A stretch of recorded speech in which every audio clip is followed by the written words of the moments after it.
Hi అండి. మీలో ఎవరైనా ఎప్పుడైనా బ్రోకలీ అని ట్రై చేశారా?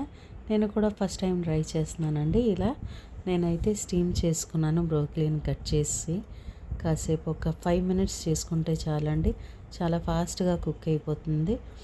సో, దాన్ని నేను స్టీమ్ చేసిన దాన్ని పక్కన పెట్టుకొని, సో, గార్లిక్ అయితే చాప్ చేసుకున్నాను.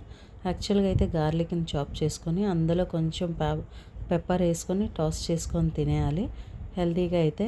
సో, మనకి అలాగా ఉప్పు కారం లేని వంటలైతే ఎక్కువ కాబట్టి, సో, నేనేం చేశానంటే ఎక్కువగా ఆనియన్స్ కోసుకొని, సో, ఫస్ట్ టైం కదా టేస్ట్ ఎలా ఉంటుందో నాకు కూడా సరిగ్గా తెలీదనేసి, సో, ఎక్కువగా ఆనియన్స్ అయితే కట్ చేసుకొని బ్రోకలీని అందులో వేసుకున్నాను. ఆనియన్స్ ఎక్కువగా ఫ్రై చేయలేదు. ఎందుకంటే వాటితో పాటు కొంచెం ఫ్రై అయితే బాగుంటుంది కదా అని.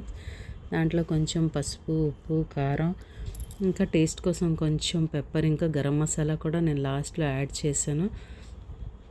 సో, అలా యాడ్ చేయడం వల్ల టేస్ట్ అయితే చాలా బాగుంది. మీరు ఎవరైనా ట్రై చేయలేదు అంటే బ్రోకలీ చాలా హెల్తీ కాబట్టి ఇలా ట్రై చేయొచ్చు. లేదంటే నార్మల్గా అయితే మీరు జస్ట్ పెప్పర్ వేసుకొని గార్లిక్ వేసుకొని టాస్ చేసుకొని తినేయచ్చు. కానీ ఇలా కూడా బాగానే ఉందండి. మరి మన బాడీలకి అవి సెట్ అవ్వవు కదా, అలాగా హాఫ్ బాయిల్డ్ మనం తినలేము కాబట్టి మన ఇండియన్ క్లైమేట్లో. సో, నేనైతే ఇలా ట్రై చేశాను. టేస్ట్ కూడా పర్లేదు, చాలా బాగుంది. రైస్ తోటి మా అబ్బాయికి ఇష్టం అని చేశాను నేను ఇలా.